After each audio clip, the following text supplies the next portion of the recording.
Guys came out yesterday. We actually were practicing at UCF, absolutely awesome facility, so we were able to get kind of a walkthrough and got a little lift and conditioning with them yesterday, and then today whopped out and we kind of did what would be a normal Tuesday practice. Thought it was really good tempo, good energy. Everybody was out there practice. Seth Coleman even practiced today, so to get him back out there was pretty awesome.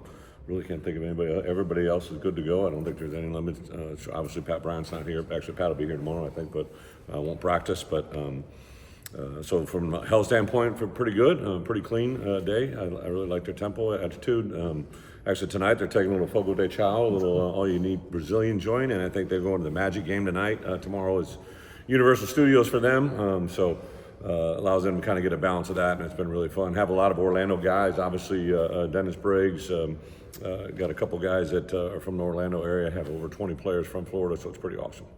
With that, open it up. Coach, how big would it be to get that 10th win historically and just for your program? Yeah, I think to get to 10 wins is a big deal in college football.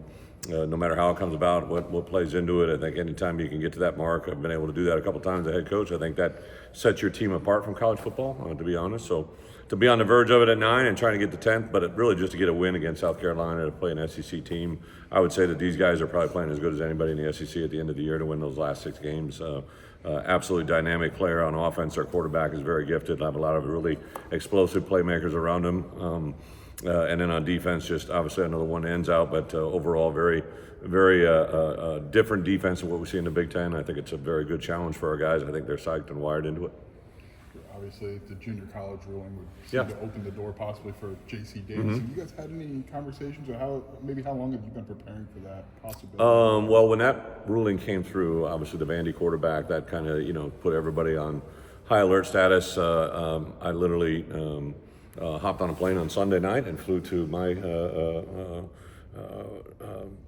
day before Christmas was spent in Oakland, California. Met with JC and his family. I flew out there and did a recruiting pitch to him and showed him what we think the value of him is and what he could do in our program, especially with this bonus year. And I thought it was something that, I don't know if anybody else in college football did that, but I think we wanted to let him know exactly what we thought of him, but also kind of give him a lot of education on it. Just changed literally overnight. Here's a guy that was playing in the Senior Bowl and thought he was playing in his last college football game, and now he has a chance for a whole other year. So him and Zai both obviously will have that opportunity.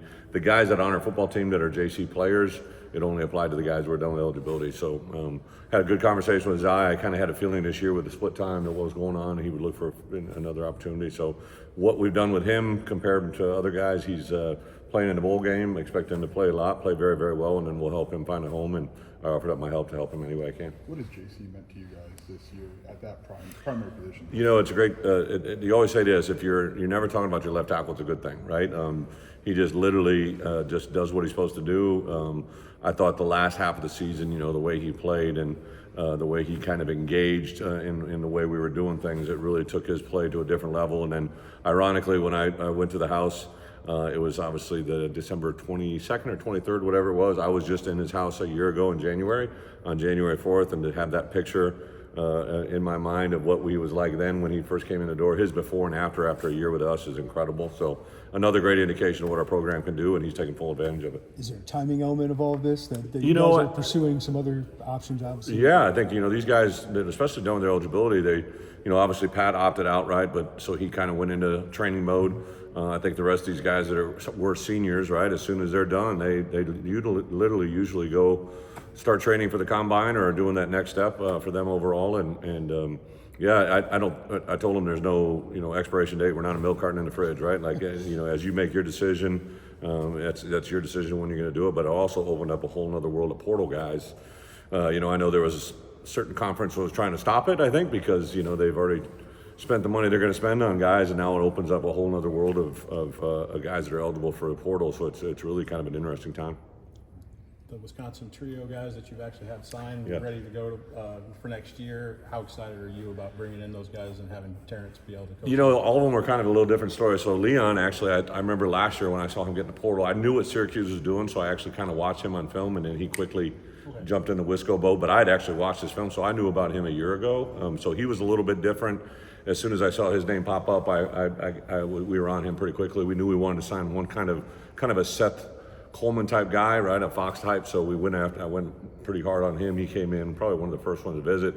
And then with James and Kurt, two guys that I remember game playing against them, and I remember watching them and kind of seeing how they played. Now, back when they were playing under Jimmy's system, right, they played a system that was very similar to ours, so it was kind of easy to see some of that stuff play out. I like Kurt, I think he's a very dynamic player. He's kind of a little bit T-Raj in the fact that he's kind of worked his way into that position, and maybe wasn't all this, all that coming out. And then, for me, James was just really a dynamic, explosive. He's got what I call those country strong hands. He's actually a Cincinnati kid, but when I first started talking to him, I'm like, dude, I love the way you play with your hands. I love to play with the intensity. And then he was a guy a year ago had a draft grade, right, that was possibly going to forego a year of going in the draft. So really went after him pretty hard, and I think J-Mo and I kind of made a mark on when they came in and saw how we did things and what we do and how we play it. All three of them were very unique because they all came in at different times, but all of them had their own kind of thing that they were looking for. I know there's a tie to Wisconsin, but all of them, I think, kind of came here for their own specific reasons. You guys have kind of reloaded up front. You needed to, obviously, but what does that group bring to you, and especially with the defense and all the Well, I think first, can't lose sight of the guy. Alex Bray, in my opinion, has had a tremendous growth this year, so really excited about him and what he brought. And then some of those other guys just were able to kind of fill in. Pat Farrell continued to do some very, very good things. I'm excited to see Alec Bryant. I kind of challenged him, especially if we didn't know if Seth was going to play. Alec Bryant, in my opinion, Northwestern played extremely good. That was the best football I've seen him play.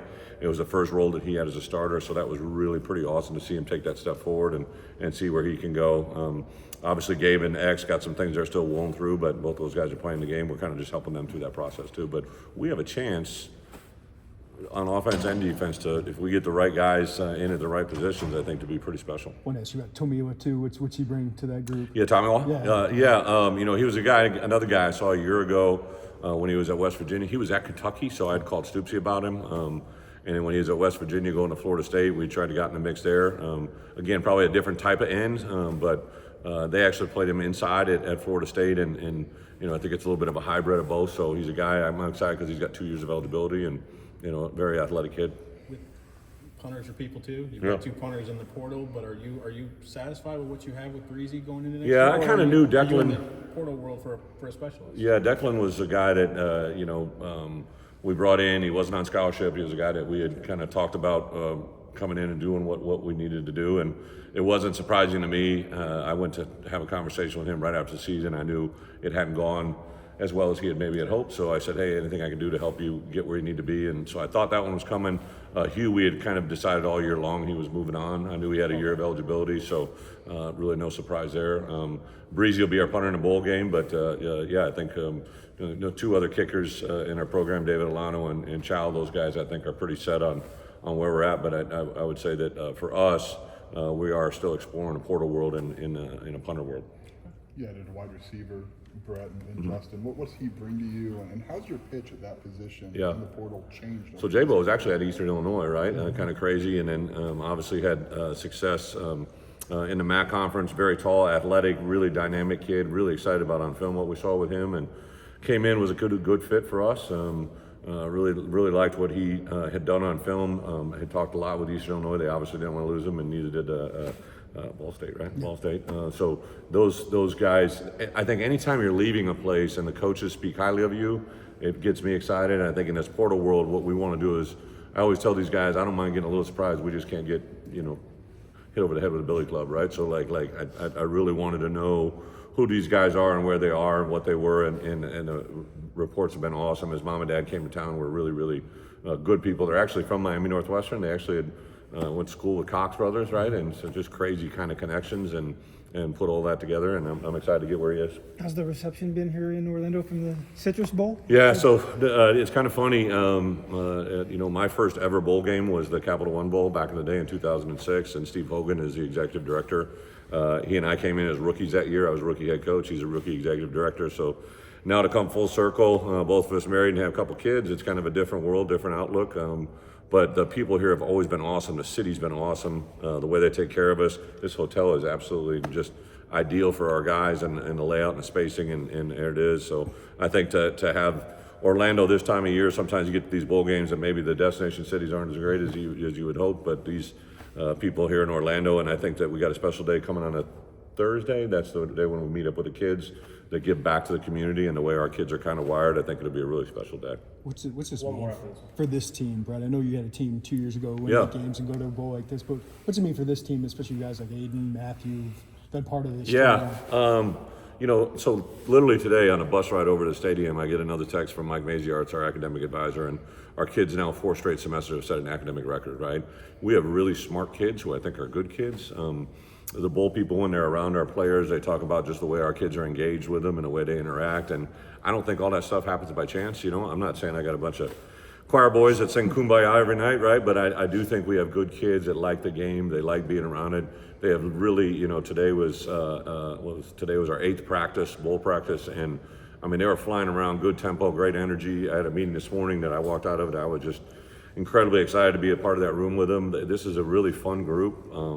Just overall, just the energy they bring. So I think to have a special place in Illinois football history with this group, I think is pretty cool. I also have been selling, obviously 10 wins is a big deal, but the catapult that this could be into 2025 is I think a team that we would not shy away from. This is a team that we would hope would be a playoff type team, right? And the chemistry that we have and the unique players that we have, if we can get all these guys to come back, it'd be pretty special. With the history of the program, there has been opportunities like this along the way. 84, 2007, and then the bowl game didn't quite go the way they thought it was going to go. Is it important to get this just to catapult the program? Well, I think forward? the only people who really know that are people that are fanatics, right? Like, I appreciate what you're saying, but I don't know that, right? I know it because I've been here, but like, I don't live it, right? Like, all I've worried about, I do care about what's happened in the past, but I don't care. Like, it's probably a hard thing to describe as a head coach.